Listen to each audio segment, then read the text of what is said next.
Северная Корея – это одна из самых закрытых и таинственных стран мира. Даже элементарный быт местных всегда вызывал вопросы. Где живут обычные люди, как работают, а главное, где и чем они питаются? Мы расскажем про особенности местного общепита, дикие подробности национальных блюд, а в конце покажем, как варят знаменитую корейскую похлебку из собак и почему она так полюбилась местным. Общепит в Северной Корее. В Северной Корее есть интересная особенность в общественном питании, которая характерна практически для всех стран с коммунистическим режимом. Начиная с детских садов и до университетов, там приучают к коллективному потреблению пищи. То есть дети и взрослые едят вместе в школах, заводах, фабриках, воинских частях и даже в университетских кампусах. Эта система хорошо знакома жителям постсоветского пространства. Продукты подбираются по сезону и составляется строгое меню, которое расписано минимум на неделю. Может, получается и без изысков, зато можно накормить большее количество людей. Тем не менее, на особый случай в виде семейных торжеств и праздников жители Пхеньяна могут себе позволить посетить немногие рестораны, которые ориентированы в первую очередь на местных жителей, а не на иностранцев. Один из таких популярных ресторанов среди жителей столицы – Онюгван, расположенный у реки Тэдонган. Он славится разнообразными блюдами корейской кухни, особенно Пхеньян Нянменон. Здесь всегда многолюдно, как будто каждый день праздник, хотя страну принято рисовать очень суровым местом. Также в столице полно и показательных заведений, в которые водят туристов под надзором партийных экскурсоводов. Там можно найти еду на любой вкус. Ким Чен Ын специально собирал поваров со всего мира, чтобы у гостей страны складывалось впечатление благополучности и была возможность выбрать еду на любой вкус. Есть пицца, есть бургеры, но рядового корейца просто не впустят внутрь подобных заведений, не говоря уже про стоимость еды в них. Местные стараются питаться в небольших столовых и забегаловках ларькового типа. Только в центре вы их не увидите. Местечковые заведения ютятся по окраинам и представляют собой небольшие темные комнатки с несколькими столами, которые занимают посетители. Семейные кафе достаточно популярны, хотя многие работают из-под полы. Ну а что предпочитают есть корейцы, мы покажем дальше. От самых лакомых блюд и до весьма экстравагантных закусок. Пхеньянский онбан. Давайте начнем свой рассказ с уникального пхеньянского анбана. Это популярное блюдо является своеобразным символом Пхеньяна, столицы Северной Кореи. Оно состоит из воздушного риса, который сверху посыпают вареным куриным филе и нарезанными сушеными грибами. Иногда добавляют лук и чеснок. При подаче блюдо поливается ароматным горячим бульоном и украшается нарезанными яйцами с блинчиком из зеленой фасоли. История происхождения этой популярной северокорейской деликатесной закуски утверждает, что она была создана совершенно случайно. Женщина взяла все доступные продукты из холодильника и сложила их в одну тарелку, а затем доставила эту несложную, но невероятно вкусную еду своему мужу, который находился в тюрьме. В настоящее время Пхеньян онбан обязательно присутствует на столах во время северокорейских официальных приемов и праздничных мероприятий. Не удивили? Тогда переходим к весьма необычному местному блюду – барбекю из моллюсков. И следующая остановка нашего меню – барбекю с моллюсками.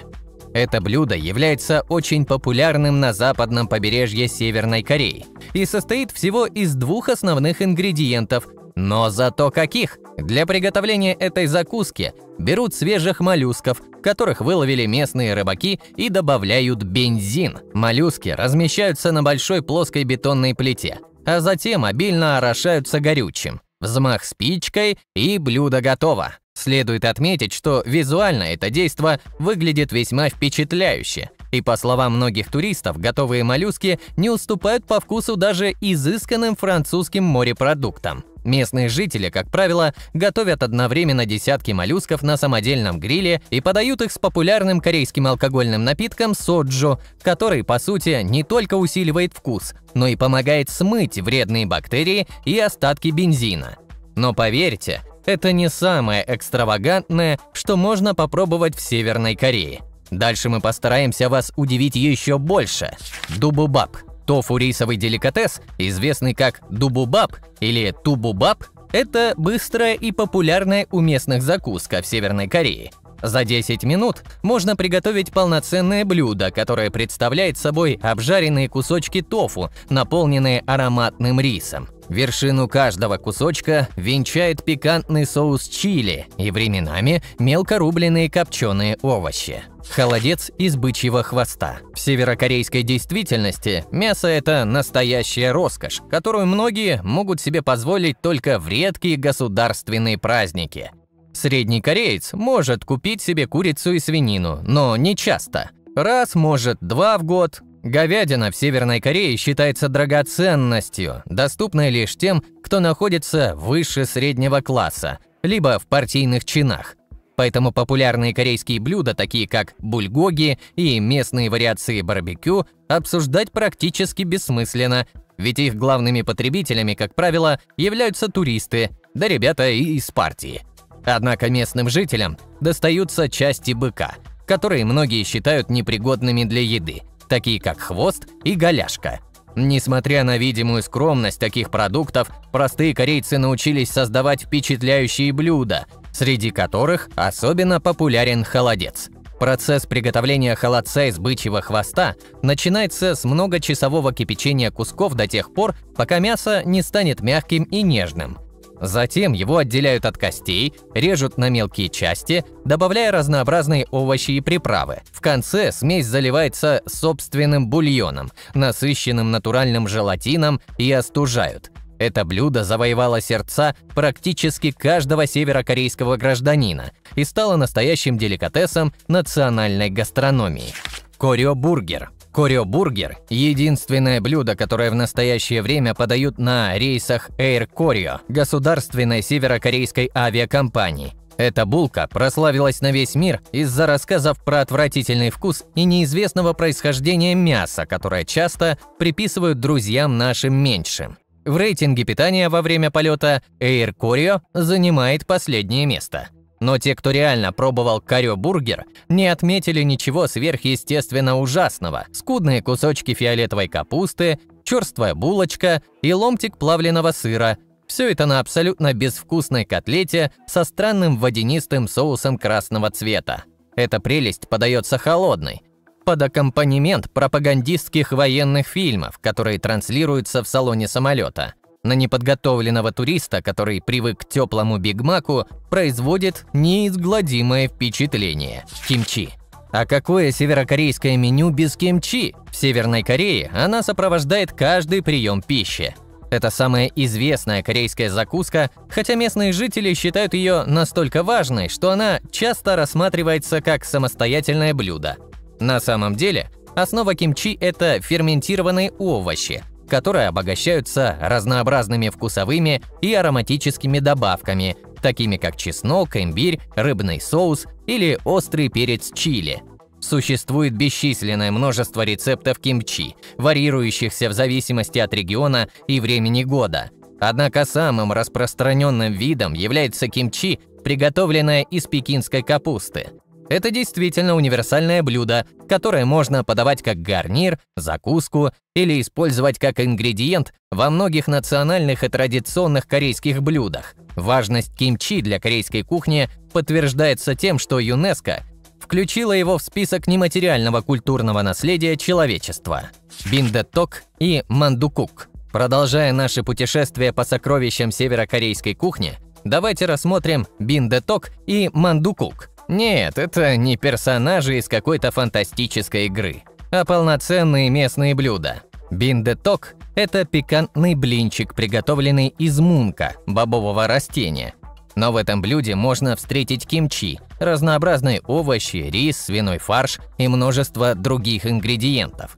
Самый вкусный биндеток только что из масла, пока он еще хрустящий и теплый. Это лакомство, которым многие корейцы наслаждаются утром, днем и вечером, приправляя его разнообразными острыми соусами. А вот мандукук – это классический корейский суп, в котором главными героями являются пельмени, называемые манду. Начинка для манду может варьироваться в зависимости от региона и возможностей каждого человека, включая разнообразные овощи и виды мяса, такие как курица или свинина.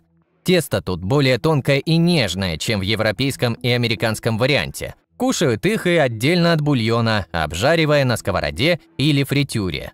Бибимпап. А теперь перейдем к бибимпапу. Во многих странах Восточной и Юго-Восточной Азии рис – это основной продукт питания, но только не в Северной Корее. Там рис считается деликатесом, доступным не каждому обывателю. Бибимпап – это культовое корейское блюдо, известное во всем мире. Однако в Южной Корее оно часть повседневного питания, в то время как в Северной Корее становится настоящим праздником для среднестатистического работяги. Бибимпап состоит из припущенного риса, усыпанного разнообразными нарезанными овощами и знаменитой острой корейской пастой кочуджанг. Иногда в качестве мясного компонента добавляют тонко нарезанные кусочки курицы или свинины. Блюдо подается с красивой сервировкой, и перед употреблением все ингредиенты тщательно смешиваются воедино.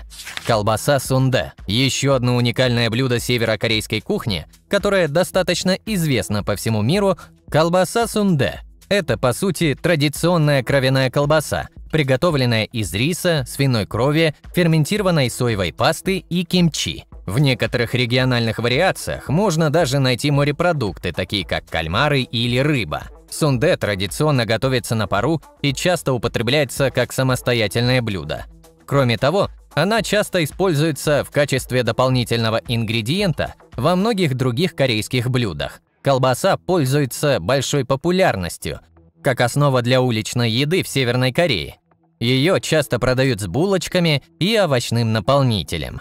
Суп из кефали. Поговорим о еще одном горячем блюде – супе из серой кефали. Нельзя пройти мимо традиционных северокорейских кулинарных деликатесов, не уделив внимания этому супу, который известен как сунгегук. Это аппетитное блюдо Северной Кореи состоит из нежных кусочков плоскоголовой серой кефали, сваренных в ароматном бульоне, приправленном черным перцем и соевым соусом. При приготовлении супа в блюдо добавляются чеснок и имбирь, а при подаче в тарелках его украшают свежей зеленью, обычно это лук или кинза. Но рецепты часто разнятся от семьи к семье, поэтому можно встретить разные вариации исполнения. Суп играет значимую роль в северокорейской культуре, и его пробовал практически каждый, кто только что вернулся из Пхеньяна. А теперь давайте поговорим и про местный алкоголь. Ведь принято считать, что люди в Северной Корее совершенно не умеют расслабляться. Пиво Тэдонган. Пиво Тэдонган – это культовый местный напиток, названный в честь реки, на берегах которой расположен Пхеньян. По легенде, он был впервые сварен по указу великого лидера Ким Чен Ира, который призвал создать местное пиво, сопоставимое с иностранными аналогами. И так появились различные сорта Тэдонгана. В настоящее время выпускаются 3 вида – светлое, крепкое и темное, без изысков, но отличного качества. Подтверждение тому, что это пиво действительно хорошее, можно найти и у туристов. Даже в BBC появилась статья о том, что в закрытой стране варят настоящий и вкусный хмельной напиток, что уже является показателем, ведь в западной прессе не принято хвалить Северную Корею, даже в таких мелочах.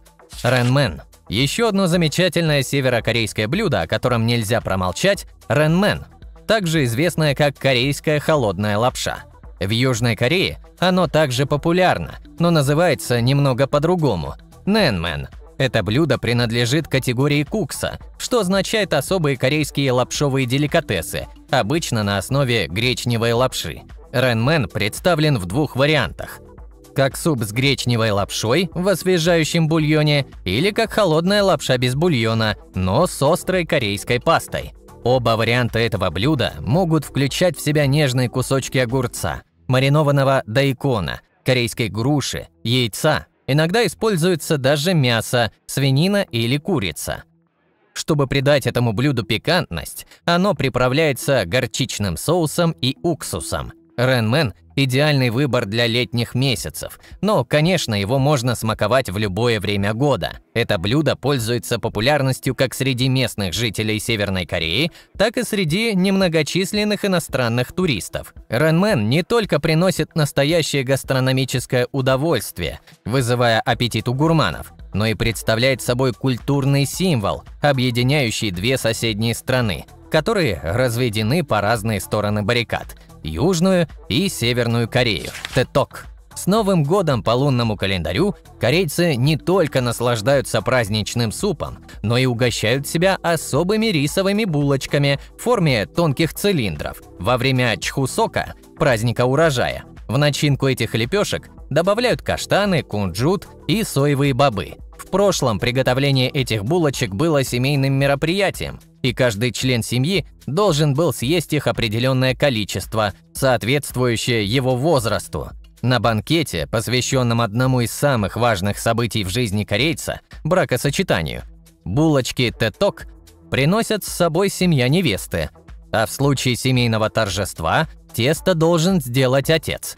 По своей текстуре теток очень напоминают европейские клёцки, просто чуть более пышные – собачий суп. Ну и куда деться от культового гастрономического символа Северной и Южной Кореи – сладкого мясного супа с собачьим бульоном. Это блюдо имеет довольно мрачную репутацию, и, вероятно, вы знаете почему. Основной ингредиент – мясо специальных пород собак, которых выводят на убой. Исторически этот суп появился на территории современной Северной Кореи, но вскоре стал популярен по всей Азии. В разных странах суп называют по-разному, но в Северной Корее он известен как каджангук. И поверьте, этот суп не дешевая похлебка. Из-за цены большинство местных жителей могут позволить себе его всего раз или два в год. Кроме того, собачье мясо никогда не было частью повседневной пищи. Оно употреблялось сезонно или для лечения, ведь та же курица выходит гораздо выгоднее для выращивания. Тем не менее, можно сказать, что суп из собаки сегодня становится вымирающим блюдом, так как большинство молодых корейцев относятся к нему крайне негативно. Среди гурманов со всего мира самым частым вопросом остается, какой у него вкус. Если не учитывать пикантную и сложную остроту, которую добавляют специи, то можно сказать, что вкус мяса вполне схож с бараниной. Оно получается мягким по текстуре, нет никаких отталкивающих ноток, если, конечно, не знать его происхождение. Как вы можете понять, по своим гастрономическим предпочтениям, Северная и Южная Корея очень похожи. Благодаря общей культуре и истории в прошлом. Многие блюда пересекаются, но поправка на бедность и закрытость северокорейского общества вносит свои коррективы. Спасибо за просмотр.